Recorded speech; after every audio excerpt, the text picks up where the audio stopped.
Et yo salut tout le monde, j'espère que vous allez bien.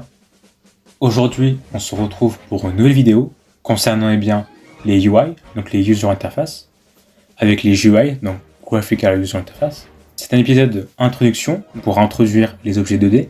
Et bien, c'est parti. Donc tout d'abord, en fait, il faut savoir qu'il y a 4 types de GUI, donc de Graphical User Interface. Donc par exemple, j'ajoute un petit plus ici, je tape GUI, et vous voyez que j'en ai 4. Donc AD GUI, ce serait du coup pour les publicités. Billboard GUI, qui aura comme parent un objet 3D, et ça sera un objet 2D qui sera dans un milieu 3D.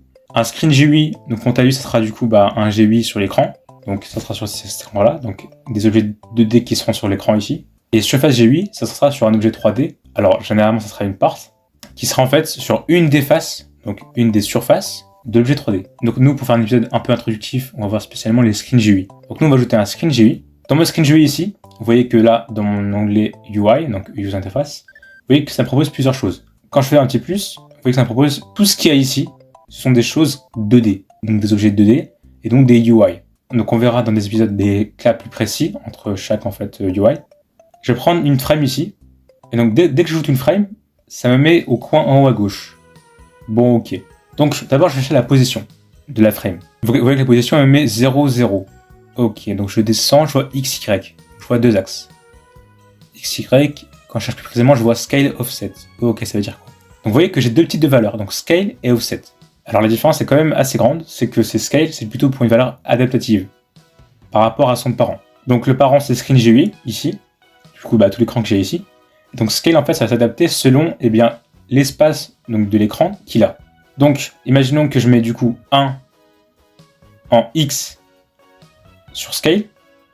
Donc la valeur de X, donc l'axe X est ici, donc ici. Donc ça commencera 0 donc au bout à gauche de l'écran, et ça va jusqu'à 1 au bout à droite de l'écran, sur l'axe X.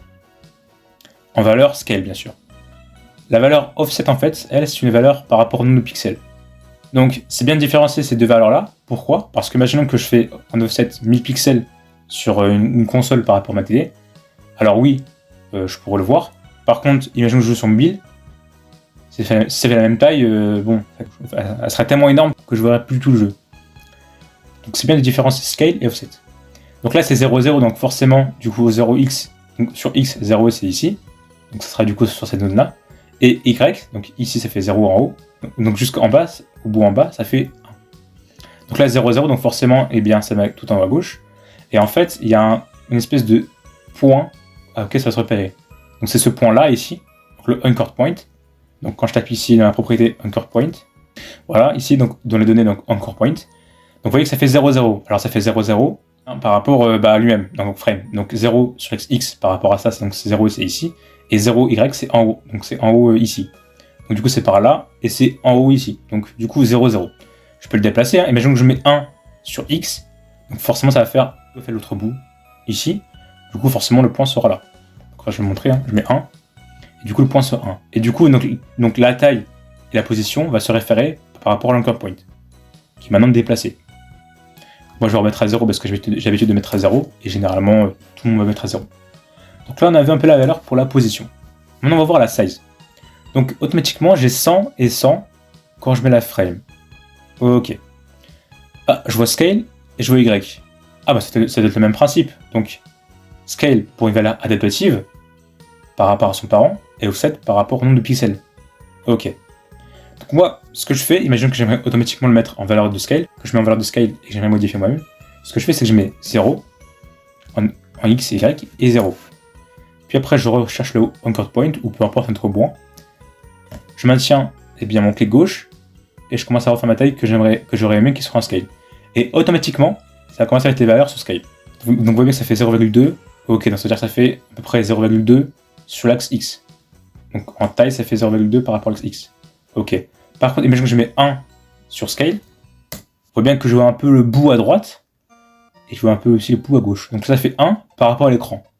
Donc ça veut dire que si jamais je vais faire la sortie, par exemple, donc ça veut dire que ça va se réadapter par rapport à son parent. Donc Screen GUI. Donc maintenant mon écran, il va gagner un peu plus de place, donc ça va prendre la place jusqu'à gauche. La valeur de Scale est toujours égale à 1. Scale s'adapte par rapport à son parent. Donc du coup, si jamais je fais sur Y la même chose, que je mette 1, donc là, la position n'est pas bien mise, hein. je le reprends, je le mets en haut, donc je le place bien. Vous voyez que ça prend tout l'écran. Donc size 1, donc en scale 1 sur X et scale 1 sur Y. On regarde la position, et vu que la position est égale à 0, 0. Donc vous voyez bien que l'anchor point, le petit point rouge là, il est à 0 sur l'axe X et 0 sur l'axe Y. Donc voilà un peu la base de tous les UI qu'ils ont en commun entre eux. Donc là, je vais vous montrer autre chose. Donc, quelques petites propriétés. Donc une propriété, je vais vous montrer une propriété que tous les UI ont en commun. Donc, je vais prendre une frame. On va pas vraiment se casser la tête par rapport à la position et à la taille. Donc je vais pas besoin de changer la couleur. Donc je vais background, on va mettre donc background color 3.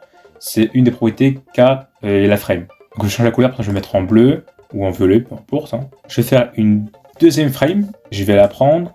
Je vais faire une taille un peu différente. Juste comme ça, on voit bien la différence. Et je change la couleur, je vais mettre en rouge. Comme ça, c'est bien l'opposé. Donc là, j'ai la frame violette et la frame rouge. Je la prenne et que je la mette sur le violet. Vous voyez bien qu'il y a une espèce d'ordre de priorité. Donc le rouge est priorité par rapport au violet. Donc cette valeur de priorité s'appelle le Z-index. Donc là, le truc violet est à 1 et le truc rouge est à 1 aussi. Ok. Mais pourquoi est-ce que le rouge est prioritaire par rapport au violet? Parce qu'en fait, je l'ai créé en dernier. Imaginons que je mette donc, la frame rouge, imaginons que je mette 0, alors que par rapport au violet, c'est égal à 1. Donc 1 est supérieur à 0. C'est-à-dire que la frame violette sera en priorité d'affichage par rapport à l'autre frame, à la frame rouge. Donc je vais mettre 0. Vous voyez bien que la frame violette est prioritaire par rapport à la frame rouge. Donc voilà, c'était un peu l'introduction sur les UI, donc les User Interface. Donc c'est un épisode extrêmement important pour pouvoir introduire justement les objets 2D. Donc c'est une toute nouvelle playlist sur laquelle il y aura tous les épisodes concernant les objets 2D. Si vous avez des questions, n'hésitez pas à les poser en commentaire ou alors dans le serveur Discord. Le lien est dans la description. Et puis sinon je vous dis très vite pour une nouvelle vidéo. À la prochaine!